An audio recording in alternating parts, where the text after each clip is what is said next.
The Vikings had 5 turnovers. 5 turnovers. Favre had 3. Yeah, that's his moniker in the It big is. game. That's right. Throw those interceptions. That's right. You find another one. You ready, Joe? Yeah, I'm trying to find James's, on all the chairs over there. Tom, one of the most exciting Champions Tour events ever, and a heck of a way to kick off the 2010 season.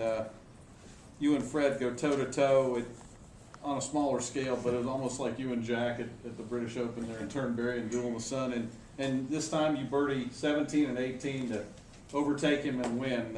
Congratulations on winning your 13th Champions Tour event, and just take us through the day. Some general comments, and then Well, the general comments, playing against Freddie was, even though I've got a couple shot lead, his length and his prowess on this golf course, he can make it really a short golf course, which he did, and I was continually 40 yards, 50 yards behind him off the tee, and I think I'm hitting it pretty good, but again, I'm 60 years old.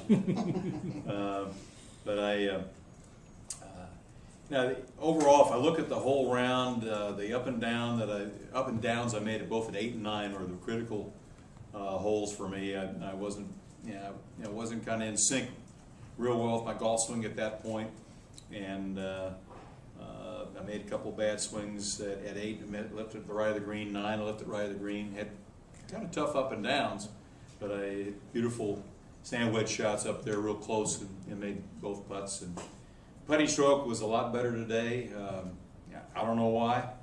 The short strokes were better today, or straighter back, straighter through compared to yesterday, and so it was a little easier day on the greens for me. I started out and I bogeyed the 3rd hole. I hit the left rough, and then I did a no-no. I left the ball in the bunker, and I had a close bunker shot out of the sand. It's hard to spin the ball, and I knocked it about 20 feet by and missed the putt. But 4, I brought it right back. I hit a really good drive. I hit a 6-iron and got a good break. I landed short, kicked right, had about a 12-15 foot putt, made it for eagle. And so I got right back. Got that stroke and won right back. Didn't really. I lipped out a good birdie putt at 7, and then 8 and 9, as I told you, I hit it to the right at number 8 with a 2 hybrid, and to the right at number 9 with a 5-iron. Both bad shots, but I got the ball up and down. Both times I pitched it up about within 3 or 4 feet, and made both those putts for pars. 10, I started.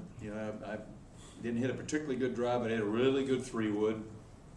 Using a new 3-wood this week is actually, and finally have a 3-wood I feel like I can hit, and I hit a beautiful shot there out of the summer rough there, in real high and soft, landed on the green, and ended up 2-putting for birdie there. Freddie makes eagle there, so I go 1 behind there, and then the next hole I hit it just in the left rough, but I hit a good shot with an 8-iron out, and it got up there about 20 feet from the hole. Freddie puts it in the bunker to the right with a bad shot. I hold my putt, made a really good putt there, and then he makes about an 8-footer to save par there. So that could have been a 2-shot swing right there. The next hole, the par 3, I hit a beautiful shot right at the flag. I left myself about a 15-footer, and Freddie had about a 20-footer. He drains it, and I knock it in right on top of him. you hit what in there? I hit an 8-iron. We both had birdie putts. We missed at the next hole, 13, and then 14. I hit a really good drive. Hit it through the fairway. And I played a smart second shot. I instead of trying to fly it over the bunkers uphill and land it on the green and for the ball to go over, I played it out to the right and ended up hitting it on the right edge of the green, 90 feet away, but I was putting. Right. And Freddie he hit a good shot with his high shot up there, but it went over the green. And I ended up, I made a really good first putt from about 90 feet. I knocked it about 3 feet from the hole, 3 or 4 feet from the hole, made that putt for birdie. and Freddie, he made it from about 6 feet for birdie there. 15, 15, we both made par there. Freddie coming out of the light rough, I hit a pretty good shot in there. Misread the putt. I tried to make it break right and went straight. 16, I hit a beautiful second shot in there with an 8-iron. Freddie hit a good shot in there. He putted first and made it. I yelled at him and said, "You dog!" and then I had a good putt, and I didn't play enough break. It lipped out, yeah. It actually just it's just on the left side. It hit the hole but didn't go in. Just didn't have enough speed. And then he was one shot ahead, and I kind of went back in history here when on the 17th tee. I made a mistake there one time with Danny Quigley. I hit the wrong club. And this year, I just felt, I was swinging well enough I could go right at the flag, and I took a 6-iron out from 71 yards and hit it exactly pin high left of the hole about 8 feet. And as I said in the ceremony, that's what I'm out here to do, and hit shots when it really counts, just like that. That's what I live for, that shot right there. And You were eyeing it down too, yeah. yeah, I like that shot. That was a good one. It started right at the hole. I mean, it was drawing into the crosswind, and I was hoping the crosswind was going to hang up. It dropped a little bit left, or it would have been really close. And but I'm still very satisfied with the shot. And then 18, I pushed my drive a little bit, got in the rough, got into a flyer lot, and Freddie hit a 3-wood out there in the fairway. But I remembered how to hit flyers. I've hit a few flyers this week, and played the shot just the way I used to play it. Hit 147 yards with a pitching wedge, and I knew that when it hit the green, the ball was going to roll 50 feet with a wedge. I couldn't put any spin on it at all, and so I just hit it up in the air, hit it right at the flag, and the ball just kept on running and running and running. Kind of like my 8-iron at the British Open last year, but this time it didn't run over the green.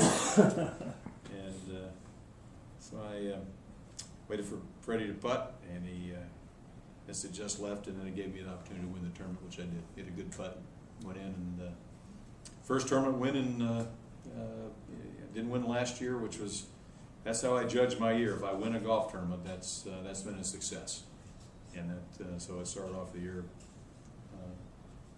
with a success. The year has been a success already. We were thinking that you shot your age on the back nine the last 2 days. You shot 60. That's right. Yeah, I did. You weren't looking for a playoff there, huh? No You're done playoff. with playoffs. My record in playoffs on the senior tour is not worth a damn.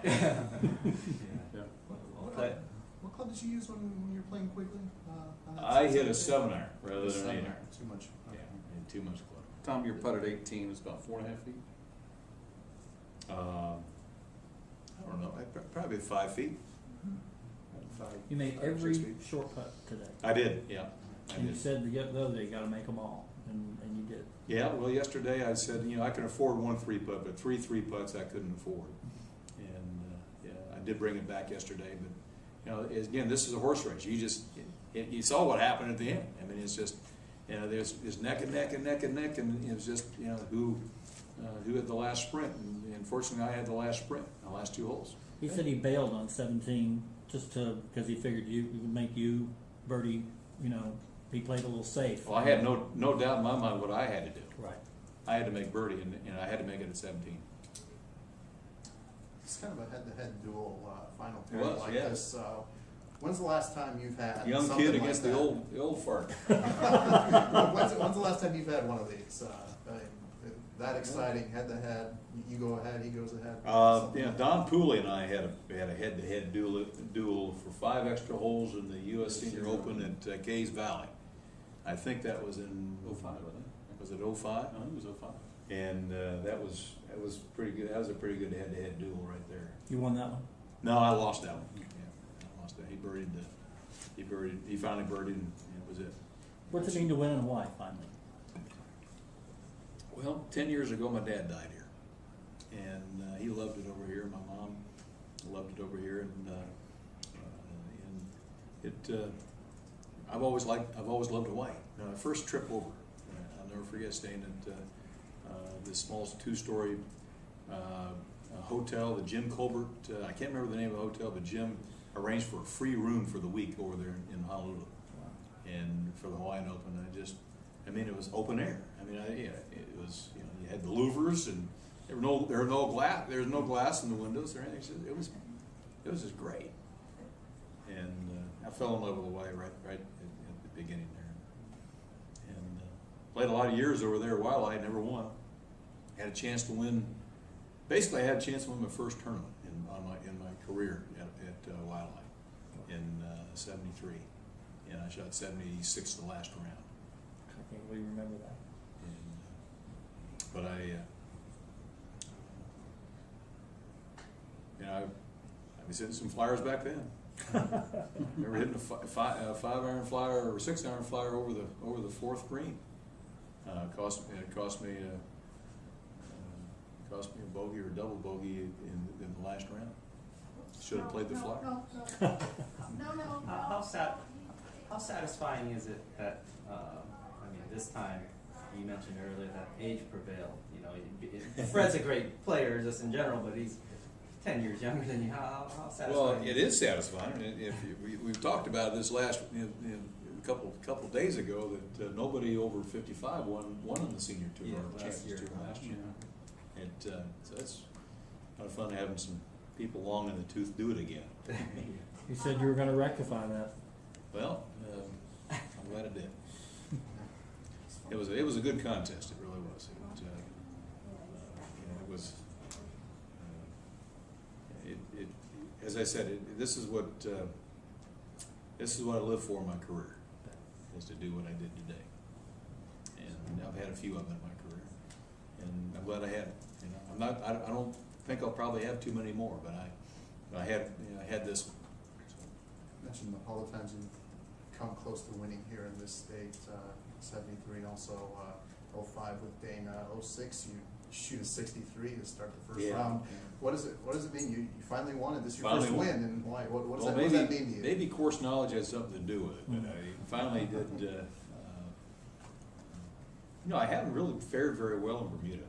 In Florida, I haven't done well in Bermuda. But maybe it's Bermuda. Who knows? But winning here is special. As I said, I've always loved Hawaii, and it was something I've always wanted to do. Is win here in Hawaii. I've played so many years in Hawaii. It's about time. It's just about time. You do. Yeah, I was due. Yeah. I played years at Wildlife, never won. And now you're going to take Hale's title, Mr. Hawaii. No. Nobody's going to take that. Yeah, he's had a great record over here. Just terrific. He had a great run. He finished 5th. Yeah. 64-year-old. That's pretty good for a 64-year-old. Did he shoot his age at all? He shot a 400 today. 400? Does a golfer ever think about his last time he'll win? Does it ever enter your mind? No. Never. The old saying, the old soldiers never die, they just fade away. Yeah. It applies to golfers too. Same Mm-hmm. thing. So after you accomplished a win so early in your first event, you kind of reached a goal or your goal for the year. What's the next goal? Well, my next goal is playing in Dubai against the kids. All right. And see if I can That'll be fun. see if I can do something over there. You mentioned playing against the kids. The British Open, something like this. Winning at 60 years old. You have, just curious, a lot of people come up to you and say, how inspirational you've been. After the British Open last year, a lot of people did that. It was humbling how many people said, I gave up on myself. They said, and watching you do what you did, I'm turning the corner. There's no reason why I can't do it. If you can do it, I can do it. I had a lot of people seriously write me serious, heartfelt letters about that. That's wonderful. You've given me an inspiration. It was humbling, and I said it was unexpected for a guy finishing second place in a golf tournament. What were you thinking over that 5-foot putt? Was make it, Is there any thoughts that run through, race through your mind? You're looking around and the sun's setting and. I was thinking, don't make a stroke like I made in the 8-footer at Turnberry. Make a good stroke like I thought I was gonna do at Turnberry, and I didn't do. I said, I can do this, I can make this. Well, this is what, number 9 here, at this course, and, you comment on the galleries there, it's about 2,000 people there. That huge. We had, yeah, that, thanks to Freddie. Thanks to Freddie, and honestly, you know, Freddie brought them out, and we're grateful for people of that stature coming out and playing our tour. That's the biggest I've seen. Oh, It is. Yeah. yeah, it was a 300, every day. Yeah, There was a couple thousand out there at 18. there They were were ringing it. There's definitely some people out here. This is terrific. Tom, There's more congratulations. people here than there were at Maui watching the kids, I bet. Oh, definitely. I was You were there. there, Chris? I was there. I went know. there, but Paul was, I was there. Were you there? I bet there Definitely. are more people Oh, here definitely. watching this. Yeah. Definitely. Yeah. No doubt. But a lot of them came out here to watch you. Well, they came out to watch Freddie. that's a humble answer. You know, I've heard a lot of cheering. the galleries get a little bit younger when they watch Freddie too. Well, Tom, thank you very much. Okay, thanks, Phil. Good luck in Congratulations. Dubai. Thank you. Congrats. Have fun. Thank you all. Keep